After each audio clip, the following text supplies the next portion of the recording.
Hello বন্ধুরা, কেমন আছেন সবাই? আশা করছি সকলেই ভালো আছেন।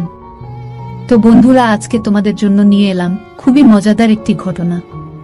তাই ভিডিওটা শুরু থেকে শেষ অবধি দেখবেন, আশা করছি অনেক মজা পাবেন। যদি গল্প প্রেমী হন এবং গল্প শুনতে ভালোবাসেন, তাহলে আমার চ্যানেলটি সাবস্ক্রাইব করা না থাকলে সাবস্ক্রাইব করে রাখেন।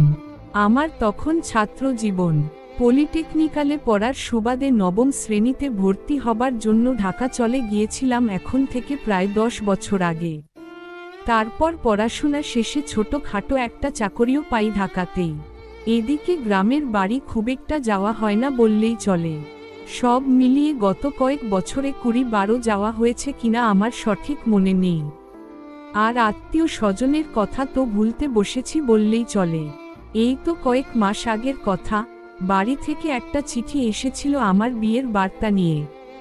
তাই অফিস থেকে লম্বা ছুটি নিয়ে বাড়ির উদ্দেশ্যে রওনা হলাম।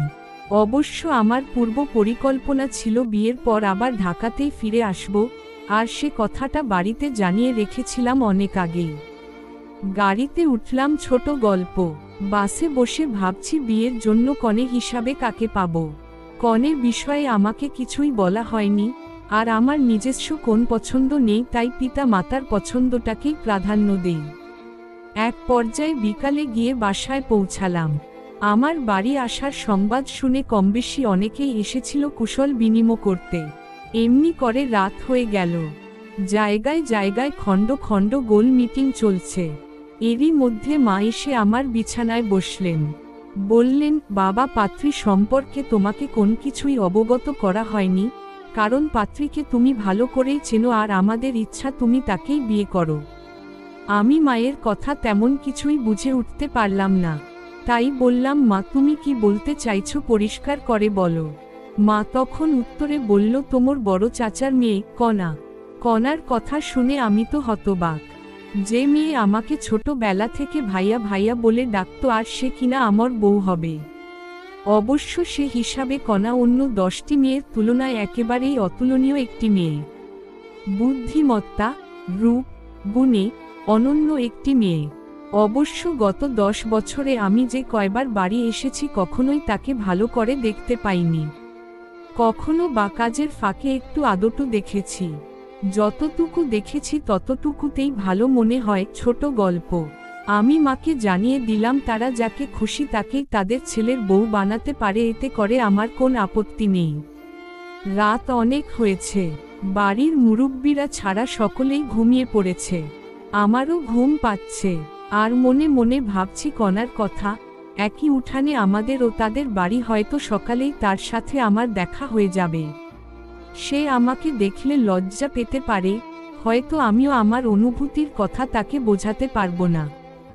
ভাবতে ভাবতে আমিও যেন কখন ঘুমিয়ে পড়লাম কিছুই টের পেলাম না। সকাল হয়ে গেল। ঘুম থেকে উঠে দাঁত ব্রাশ করতে করতে কলপারে গিয়ে হাজির হলাম। সেখানে গিয়ে দেখি ছোট চাচি অজু করছেন, তাই আমি তাকে কল চেপে দিলাম। এরই মধ্যে পেছনে থেকে একজন বলে উঠল, দয়া করে আমাকে একটু পানি নিতে দেবেন। আমি পেছনে ফিরে তাকালাম।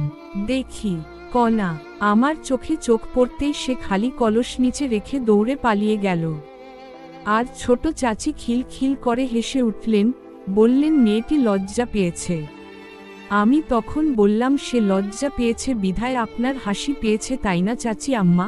এবার দুজনেই হেসে উঠলাম।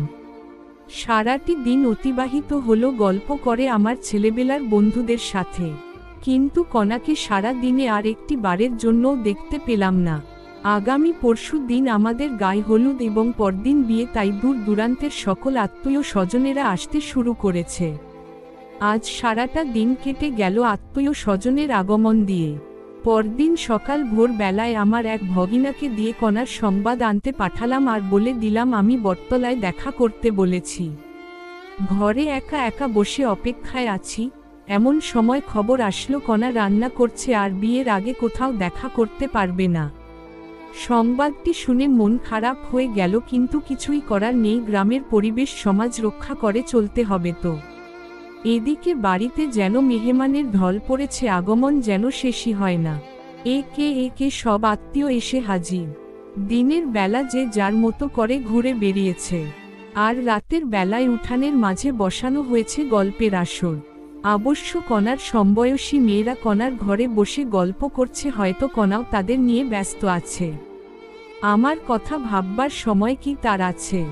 আজ সার দিনে অনেক চেষ্টা করেও তার সাথে একবারও দেখা করতে পারিনি। তাই নিজের মনকে নিজেই বললাম, আর তো মাত্র 2 রাত, হে মন একটু সবুর করো, অবশ্যই সবুরে মোয়া ফলে। রাত আস্তে আস্তে কম হয়নি, ভাবলাম ঘুমিয়ে পড়ি। তাই আমার কক্ষে চলে গেলাম, কিন্তু সে কি ব্যাপার, আমার খাট আমার দখলে নেই। ছোট খালা কয়েকজন পিচ্চি, বাছুর, গাদা নিয়ে ঘুমিয়ে আছে, কিন্তু কিছুই করার নেই, সবাই মেহমান। তাই আমি নিজেই বাধ্য হলাম ঘর থেকে বেরিয়ে যেতে। গেলাম পার্শ্ববর্তী এক চাচার ঘরে, কিন্তু সেখানেও জায়গা নেই। তারপর গেলাম ছোট চাচির ঘরে, সেখানেও ছোট চাচার শ্লোক সাহেব তার স্ত্রীকে নিয়ে ঘুমিয়ে আছে। ছোট গল্প। এখন আমার হয়েছে যত জ্বালা, আমি ঘুমাবো কোথায়? ভাবলাম দাদা অসুস্থ মানুষ, আজ রাতটা কোনোমতে তার কাছেই কাটিয়ে দেই। তিনি আবার জন্ডিসের রোগী, ডাক্তার তাকে সম্পূর্ণ বিশ্রামে থাকতে বলেছেন। তাই কোন রকম সারা শব্দ না দিয়ে চুপি চুপি গিয়ে দাদার কাঁথার ভিতরে গিয়ে ঢুকে পড়লাম। কাত হয়ে অন্য দিকে মুখ ফিরিয়ে আছেন তিনি। আমার হাত পা ঠান্ডা বিধায় তার শরীরের সাথে ছোঁয়ালাম না, কিন্তু আজ যেন আর ঘুম আসতে চাইছে না, শুধু কণার কথা মনে পড়ছে। প্রথম রাতে তার কাছে গিয়ে আমি কি বলবো, সে আমাকে কি বলবে? আমি যখন প্রথমবার তার হাতে হাত রাখব তখন সে কি শিউরে উঠবে? ভাবনা যেন আর শেষ হয় না। এভাবে আরও অনেক কিছুই ভাবলাম, সেগুলো না হয় নাই বললাম। ভাবতে ভাবতে ঘুমিয়ে পড়লাম। সকাল হলো, তবে এখনো আধার ঠিক মতো কাটেনি। আমার ঘুম ভেঙে গেল, দেখি আমার ডান হাতটি দাদার নাকের উপর সমস্ত মুখ থুবড়ে পড়ে আছে। অমনি সব করে আমার হাত সরিয়ে নিলাম, কে জানে দাদার কি অবস্থা। কিন্তু হাত সরিয়ে নিতেই আমি তো হতবাক। ছো মেরে শয়ন ছেড়ে উঠে বসলাম। যাকে দাদা মনে করে সারা রাত ঘুমিয়েছিলাম সে তো কণা। আমার উঠে বসার শব্দে আর খাটের ঝাঁকুনিতে কণাও জেগে গিয়ে উঠে বসলো আমার পাশে। আমি জিজ্ঞাসা করলাম, কণা তুমি এখানে কি করছো? কণা বলল, আমি তো গতকাল সন্ধ্যা হতে এখানে শুয়েছিলাম, কিন্তু আপনি এখানে কেমন করে এলেন? আমি তো সারা রাত ধরে এখানেই তোমার পাশে শুয়েছিলাম। ছোট গল্প। কণা কথা শুনে লজ্জায় কিছুক্ষণ চুপ করে রইল। আমিও কোন কথা বললাম না, শুধু তার দিকে তাকিয়ে বসে রইলাম। আর মনে মনে ভাবলাম, যেখানে বোঘের ভয় সেখানেই রাত পোহায়। শুধু তাই নয়, প্রথম রাতের সকল আশা আকাঙ্ক্ষা মনের অজান্তে আমাকে ফাঁকি দিয়ে চলে গেল। কি আর করার, কণাকে বললাম, তোমার হাত দুটো টাকটু ছুঁয়ে দেখতে পারি?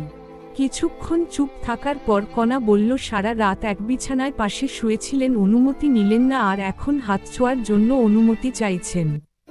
কথাটি শোনার পর হাতসহ পুরোটাই জড়িয়ে ধরলাম। ইস, সে কি অনুভূতি বলে বোঝানো যায় না।